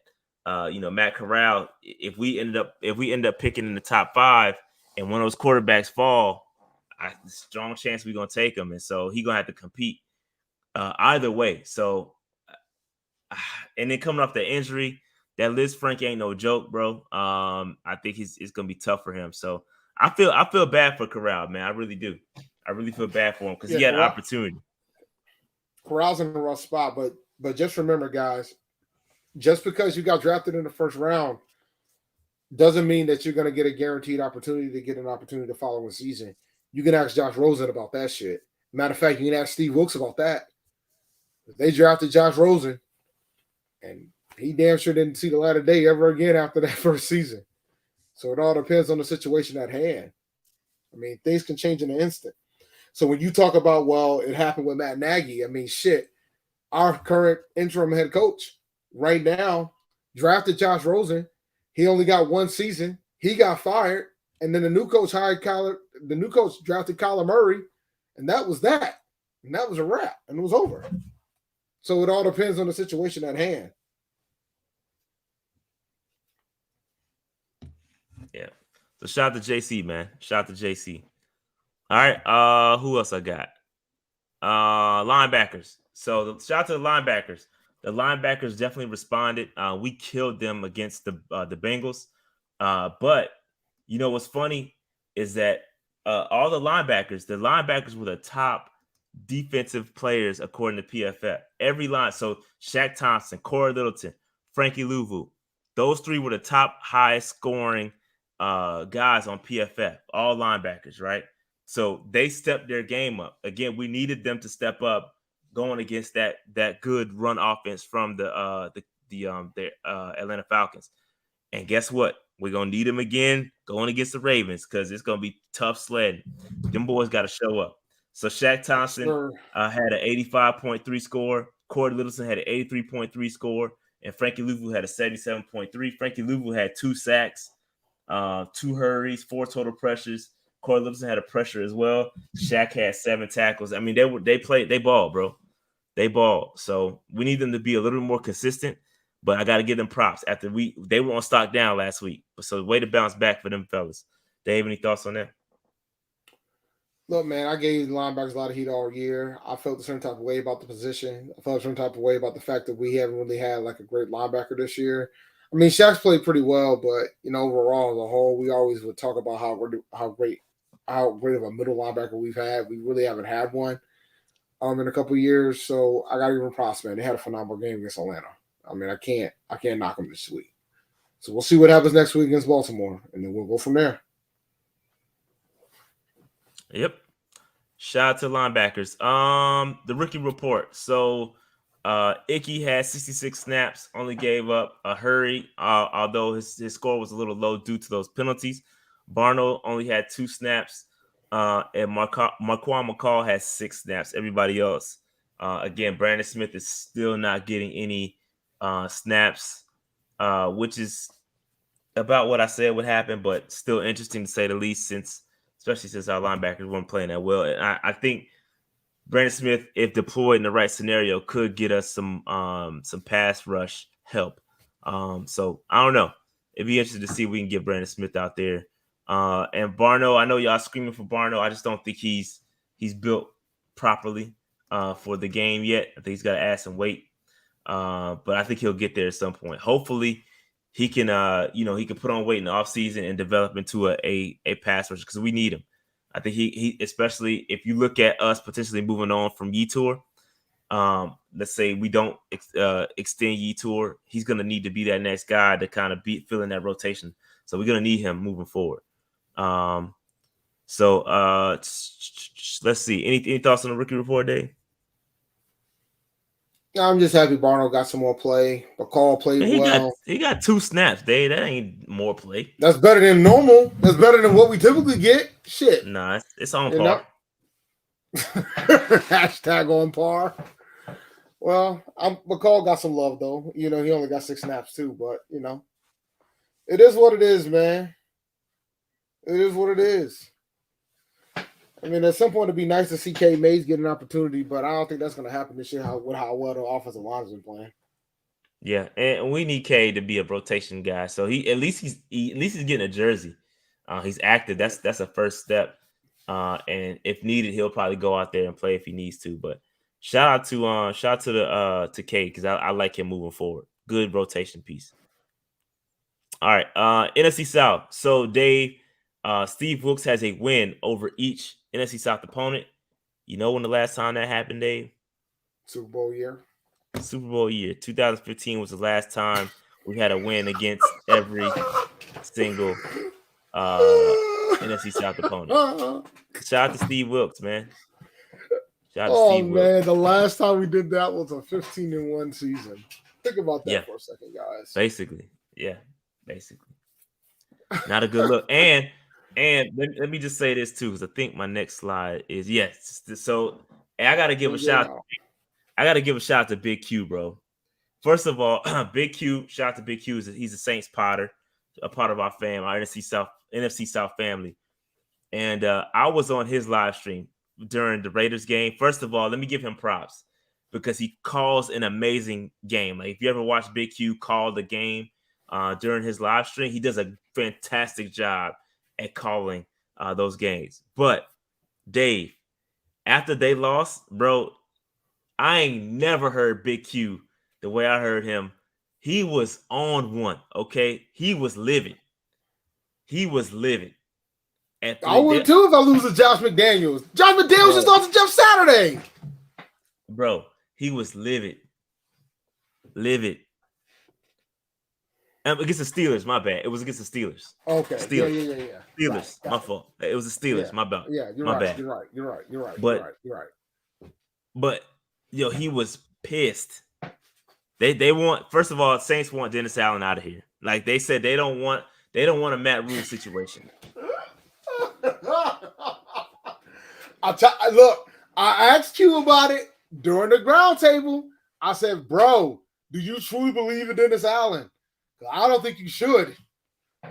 And they already ready to get that man out. They're ready to pack him up already, man. Q was like, man, we ain't the Carolina Panthers. We're not gonna sit around here and deal with a Matt Rule like we did. He also they talking about they about to call the headquarters to try to get him fired. Bro, shout out to Q, man. They was on one, bro. They was pissed. They should be. Dude, you know what? If you want to keep it a buck, Todd Bowles, it's the same thing. It's the same thing when you start thinking about Todd Bowles, about whether or not he's a viable head coach. Now, granted, they're leading the division right now, but we're going to see. Yeah, man. I'm telling you. It was tough. It was tough. And listen, we could talk about the NFC South. And like I said, I've said this multiple times on the show. It's good to be a Carolina Panthers fan. We are in a good situation. I know it looks a little iffy, but when you look at the rest of the NFC South, you see aging Tom Brady. You see that roster is going, as soon as he retires, it's over. And then you look at the Saints, no quarterback, no first round picks. They're banking on Sean Payton to get traded. That's their only saving grace, is for them to get a first round pick to somehow grab a quarterback. And so, and they're constantly over the cap. So they got to do all these restructuring. They'll figure that out. But it's just they won't be able to continue to add to the roster from a free agency standpoint because they've got to fight their own battles with the cap. So it's a good situation for the Carolina Panthers to be in. We're young. We got a good solid core, and we're primed and ready to take over the division at some point whenever it happens. Shy, when I got my jerseys from you, he said, you asked why no rookie jerseys. I said he had to show me something, and JC has. So the order is coming in. That's true.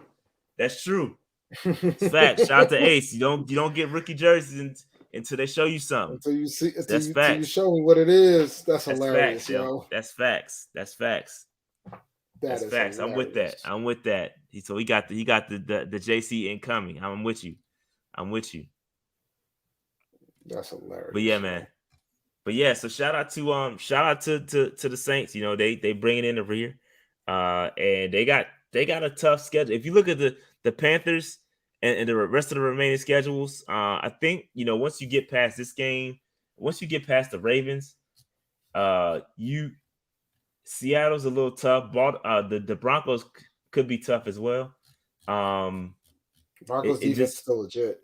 Yeah, Broncos. So we got the Ravens, we got the Broncos, then we got Seattle after that, Steelers, Detroit, Tampa, and then the Saints again. So shout out to Red Boys. Saints and Tampa headed for a rebuild. The South is ours. I love it. Yeah. If you look at it objectively and you look at the landscape of the South, if we can execute, we in prime position. I think we have a better core than the Falcons. Even I think the Falcons are right there. I think they're right under us when it comes to rebuild. They don't have a quarterback either. I know they got Mariota, and I know they got Ritter back there, but I feel like their core is not our core. We have a stronger core than they do. It's something to build upon. So that, you know, I think we in a good spot. We're in a good spot.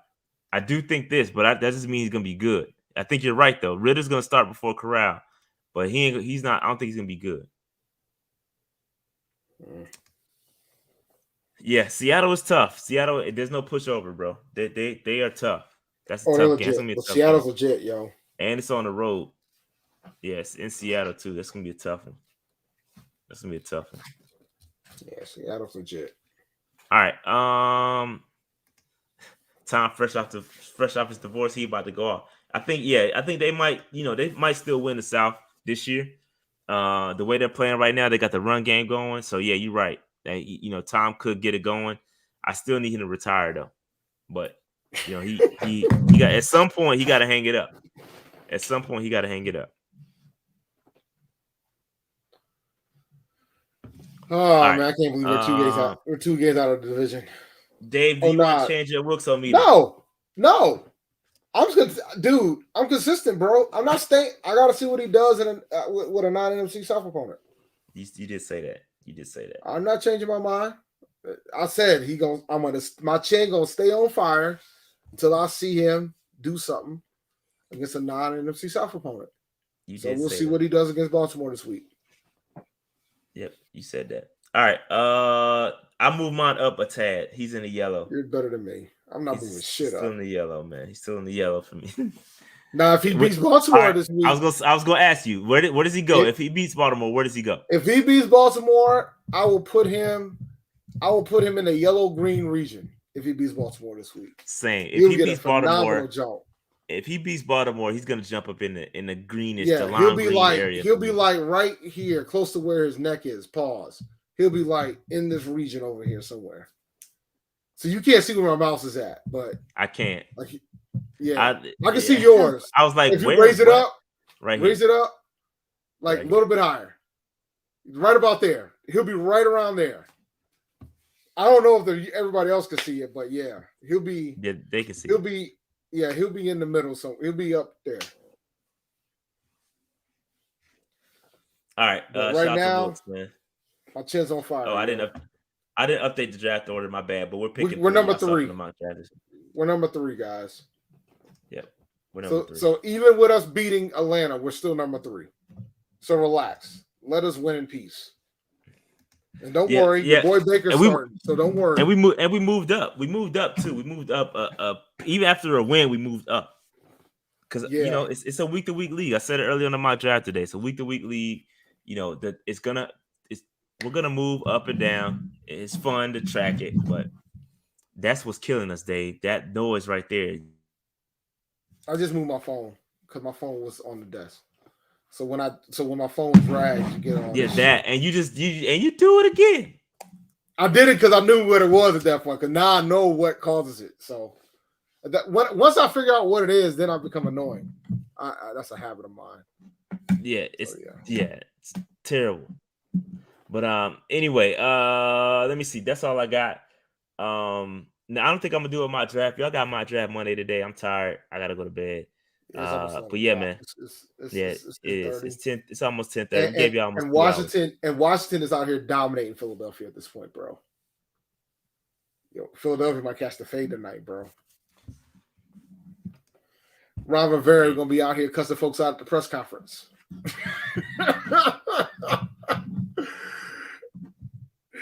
Oh man. Yeah, shout out to Brian Robinson, man. God, I wanted that dude so bad in the draft. Pause. Yeah, he's balling too, bro. I know. McLaurin's balling too. McLaurin out here, you got like 8 catches for like $128 and beating Slay. He is beating Slay. Like pimping Slay right now, bro. And Hurts is not having a good day. So like they're neutralizing Hurts pretty good. He's already thrown a pick, gotten sacked a few times. They're doing what they're supposed to do against Hurts. Washington's out here. Ron's out here playing that defense, man. Yo, Ron said, yo, man, we got new owners coming, man. I got to show you why I got to be this coach. Facts. Ron out here coaching right now, man. This is elite Ron Rivera right now. But shout out to Ron, man. I mess around with Ron, man. I like Ron. I never had an issue with Ron Rivera. Hell of a coach. I'll never forget when somebody almost when he had to call a medic out for somebody that was overheating. Yo, his intensity like went from 0 to 100 in like seconds, bro. He's just different. Cool dude. Very nice guy. But all right, man, let's shut her down. Yep. I do want to link up. We might link up with Lunch Break Hot Take for the Ravens preview. Shout out to those guys over there. I haven't reached out to them yet, but I will. I plan to do that probably tomorrow. Yeah, let's try to Wednesday or Thursday. I'm around. Yeah, I had to. Well, actually, Thursday or Thursday would be better for me because I got parent teacher conferences.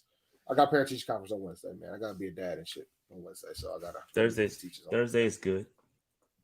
Yeah, let's just try to. All right, I'll link up with them and see what they talking about. Shout out to Lunch Break Hot Take. We always love to rock with them. They run a Ravens and Panthers podcast, so it should be interesting between those two guys this week. But all right, make sure you hit that like button, subscribe button, notification bell, comment, all that good stuff. I read all the comments, so if y'all got something to say, holler at me. We'll holler at y'all next week. All right.